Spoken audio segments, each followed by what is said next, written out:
Hey everybody, hello all students, what's up? Ready for the next module? We are done with 2 modules, right? This is our 3rd module with our poem, right? Hello and welcome to the new module, okay? This is Vidya, your English ma'am. Fine. So, what did you do yesterday? I have given you on the first module one homework, second module another homework. Are you all done with it? The first module, what was the homework given to you? You remember? I have asked you to find out the songs that were sung in the fields. You have to ask your parents or grandparents. I've asked you to do that. Did you all do that? How many songs did you collect? And you have understood how these people, just to forget their strain, how they sing some songs and all of that. Maybe your grandmothers must have told some stories related to that. Yeah? Did they? Did they say anything like that? I hope so, they must have done. Good. And then what about yesterday's homework? How many of you have searched about figures of speech, which I have asked you to? Are you all ready? Do you all know what are the different figures of speech that we have in English or poetic devices? I hope so you have done some homework. Otherwise, it's okay. I am going to explain, but then if you come little prepared, it will be easy for us to understand this better, because in a video like this, without any questions on the other side, it will be difficult to explain these type of things. So you need to come up with little work on your side, and the other part, other 75% I'll be doing. 25% your job, 75% my job, right? I hope you all are watching the videos till the very end. I came to know from some of the teachers that most of you are not watching till the end. Don't do that. You watch any subject video till the end. Understand the topic thoroughly.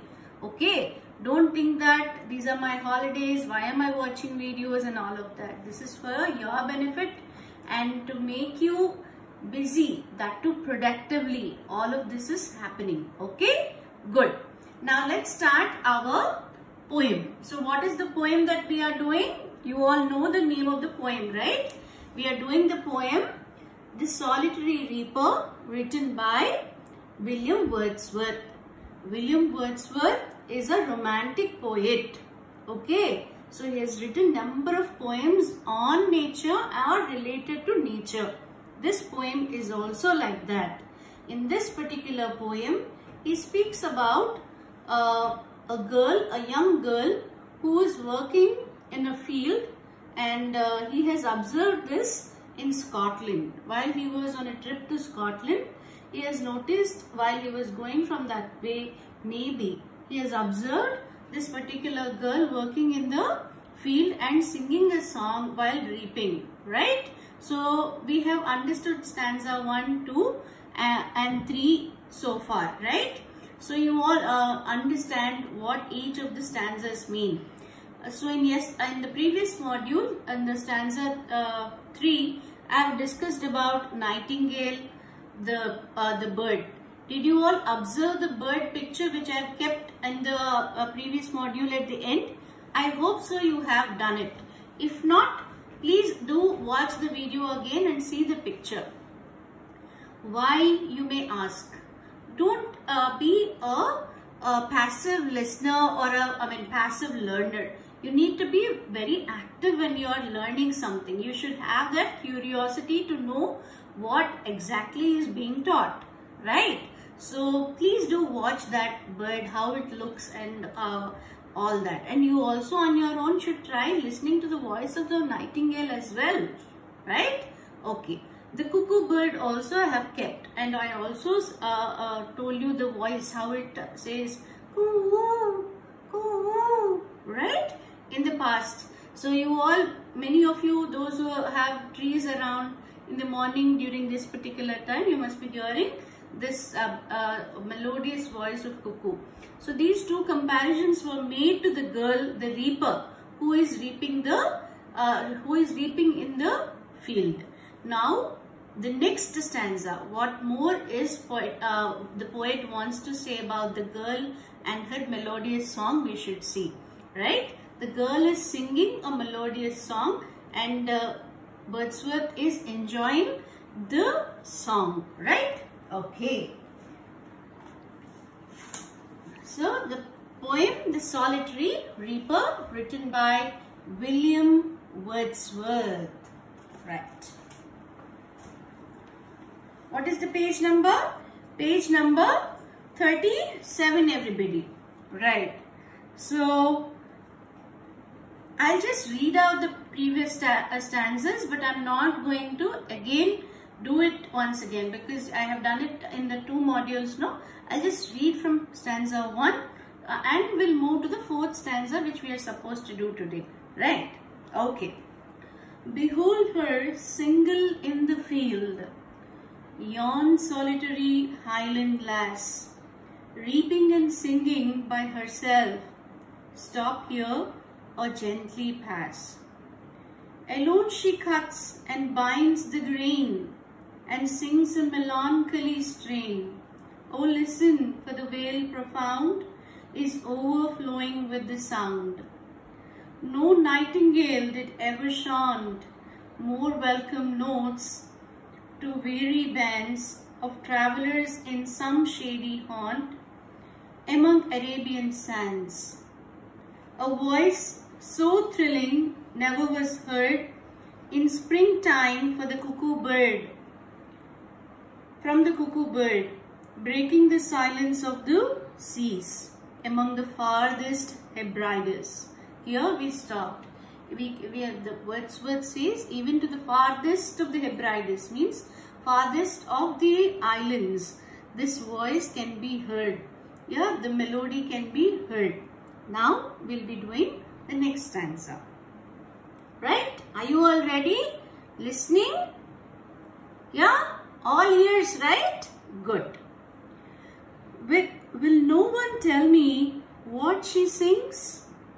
Perhaps the plaintive numbers flow for old unhappy far off things and battles long ago. Or is it some more humble lay, familiar matter of today, some natural sorrow, loss or pain that has been and may be again? Let us see line by line. Will no one tell me what she sings? Wordsworth is putting a question to the reader and everybody, right? What is he saying? Will no one tell me what she sings? He is not able to understand what the girl is singing because the language is different, maybe, right? So he is an English poet. Maybe the girl is singing in Scottish language, or maybe some folklore which he doesn't know, right? This can happen, right? That's why he is telling, will no one tell me what she sings? He doesn't know what exactly the girl is singing, but still what he feels, he is trying to understand the meaning or trying to understand the pain in her voice. In his, he is trying to interpret the song with his own ideas. What he is trying to say? Perhaps the plaintive numbers flow for old unhappy far off things. What is plaintive? Sad and mournful. So this particular number, what is number? Plaintive number, he says. Sad and mournful number. Number is again song. Songs are known as numbers. Which number do you like the most? We say in this slang, English slang words are there, right? Number is a slang word for what? Songs. Okay, he's telling the song is sad. It's melancholy strain. We understood in the second stanza, right? I can feel it. But what could be the reason? He is now wondering, right? Is it an old? Is it related to the old or unhappy or far of things? Is it something very the song is so sad, mournful, and I understood that. And is it for the far of things, something that she is not related to? Is she singing for that, for them? Okay. And battles long ago, remembering the battles which we all had, maybe. Yes. So the battles means some wars. Okay, world wars or general border wars or even the local fights. Okay, why is she singing in this sad and mournful tune? Is it because of the battles, or is it because, why is she unhappy in the song? What could be the reason? He's trying to understand. Or is it some more humble lay? Humble lay. What is the meaning? Lay meaning is given. Short lyric or a narrative poem meant to be sung. Or it could be maybe she lost somebody, or it could be about the battles which we had in our in the countries. Or is it a normal poem or a song which is sad in tune? Right?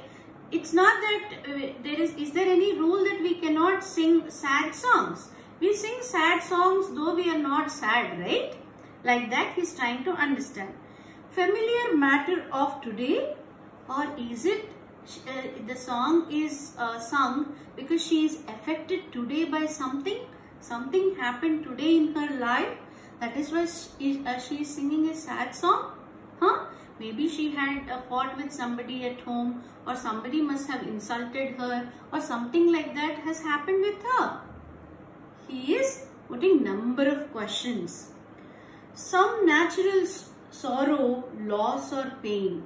It could be some natural loss.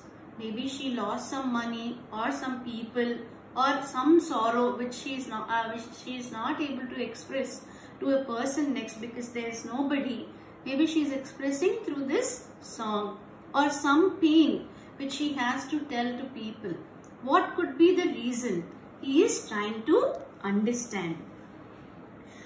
Okay, so one more thing I want to ask you here while explaining the stanza is, did you ever feel the same? It's common, right? Though we do not understand the language of a particular song, we still enjoy the song, or we still get connected to the song. Is it true or not? They say that music has no language. Yes or no? Right? Yes. So maybe to give you an example, why only sad songs? You can even think of some happy songs, rock songs, or any songs which you may like without knowing the even the lyrics or the meaning of it, right? So the songs which are not our mother tongue, okay, we understand our mother tongue songs and all of that, but all of the rest of the songs are new. Especially Hindi is not mother tongue, right? Many of us do not know Hindi, but still we get connected to the songs. Yes? When I was a child, I do not know, I really enjoyed Western music, okay, whatever form it may be, happy, sad, rock or whatever.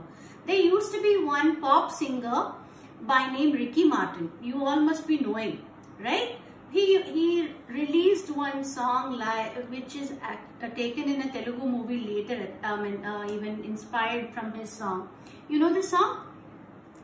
Un, dos, tres, Maria, something, it goes like that, which means 1, 2, 3, and then Maria, Maria, he'll be singing. So that was one thing which I just now flashed in my mind while I was explaining this. So I liked this song, I was humming this song without even knowing, and I got connected with this song. So likewise, many songs, even the folk songs, without knowing the meaning, we get connected. In this case also, the same thing happened with Wordsworth. Without understanding the words, he got so connected, and now he tries to understand the meaning of the song because he's so deeply moved by the girl and her voice that he's trying to interpret in different ways what may be the reason, what could be the reason for her pain in the song, right? So Is it personal loss or is it general loss? He's trying to understand. Am I clear now? Maybe now you understand the stanza better, right? I'll read the stanza once again.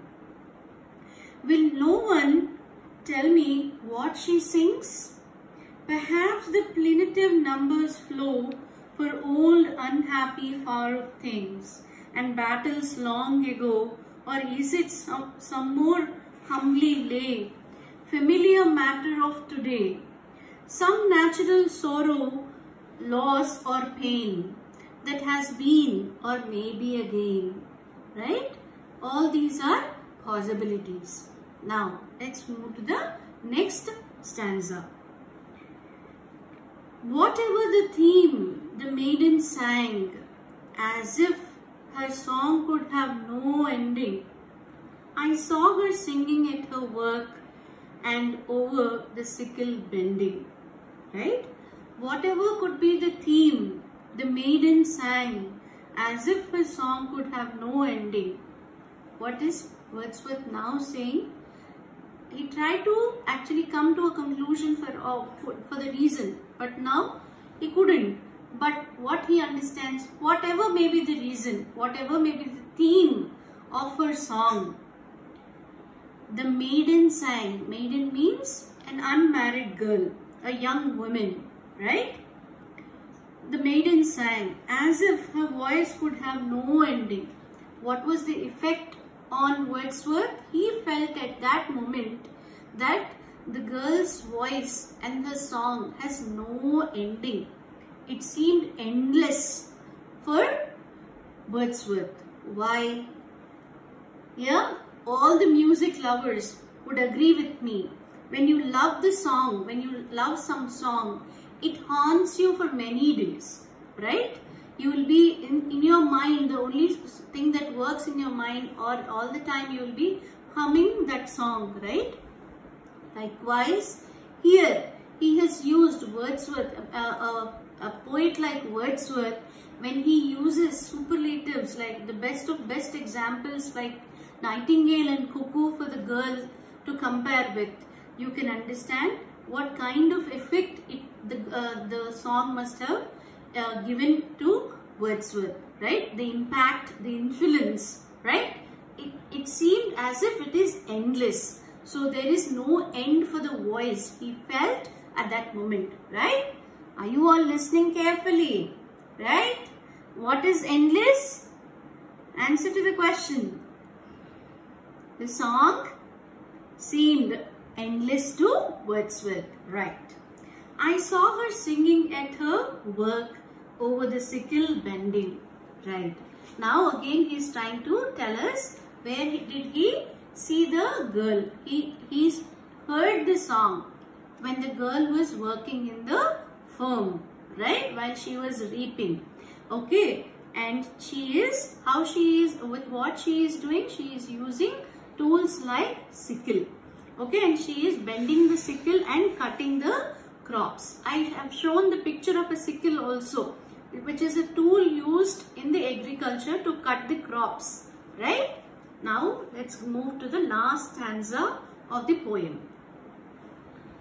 I listened, motionless and still, and as I mounted up the hill, the music in my heart I bore, long after it was heard no more. Okay, so what did he say in the last stanza? I listened, motionless and still. He heard, he listened, he observed the girl's song without moving, and he was all still. Still means without any movement. Motionless means there's no movement. He was so immersed, he had paid 100% attention, right? And as I mounted up the hill, so he after that, when the girl stopped singing maybe, as he mounted up the hill, we are only looking at the surface level understanding. I'll give you other interpretations as well, how we can imply this to other things. surface level, so as he was climbing up the hill, now he is in the field, the highland, right? It is all mountains, I told you.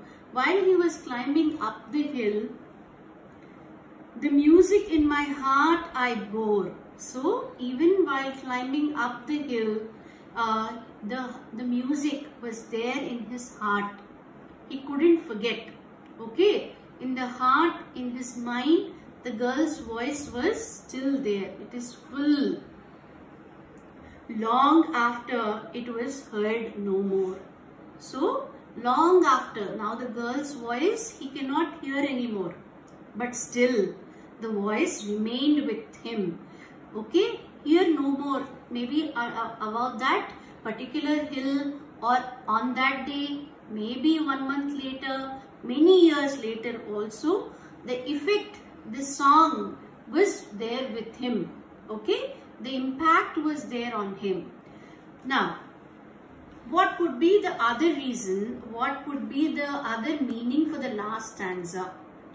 When let us try understanding, though it is little higher for us at this, for you at this particular age, but still, if at all there is an interpretation like this. When are we motionless? When there is no movement, when there is no movement in the body, what are they called? Right? The person is no more, we say, right? That death. During that time only will not have any movement, right? And climbing up the hill, what is that meaning here? That could be one of the interpretation. He has climbed up the hill, the path, the life journey has come to an end. Okay, the journey of the life must have come to an end. And even at the last moments of his life, or the last moment of a person's life, we remember the good things that we have done, the happy things that have happened, especially things that have impacted us or influenced us, inspired us so much. We carry them, right? Long after it was heard no more. So when we are dead also, these things will remain forever. This could be another meaning for the last stanza.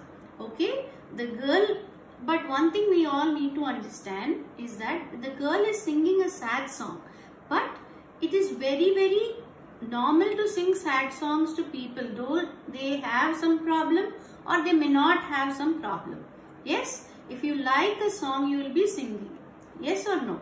Likewise, the girl is also singing a song which moved Wordsworth thoroughly, and he could not forget the song, the voice, the impact that has created on his mind and heart. Right? That's the poem that we have, The Solitary Reaper. The Solitary Reaper can be understood in a way, in a different way. If you see other meanings, or if you try to get into a higher level of understandings, you can also take the poem like, yes, it's a journey of life, whether we do something with our knowledge, without our knowledge, we like something, we may not like something, but the journey will move on, and we all have to pass one day from this land, from this earth. We take the good memories with us, and some things will always remain with us. That could be another implication. Okay, but as students and as grade 8 students, what you can understand is only this particular these stanzas. Okay, try understanding the stanzas which are there in the poem exactly. Right? What is that we have learned in the poem? Every lesson has some value. I told you, right? Some value is possible. First, we need to. There is so much to learn from nature. Nature teaches us. Nature cures us. As I told you, nature heals all of us. Okay, so many things can impact us. Just look around and feel motivated. Okay, never be depressed for something that is not there with you right now. Okay, we'll try understanding this way. Fine. So look around, get inspired and move ahead in your lives. Stay always positive, stay always happy with whatever you have. Okay, so that's the module, and one more module I'm going to make to discuss the figures of speech in the particular poem. Okay, and also the rhyme scheme, how the rhyming is done in this poem we'll do in the next module that I'm going to give you. Fine. Okay, the homework for today. So, in the poem, try underlining the rhyming words. Okay, so give each stanza underline the rhyming words and be ready by tomorrow. Okay, for the next module. Okay, students, I hope you all thoroughly enjoyed and understood the meaning of this poem. Thank you.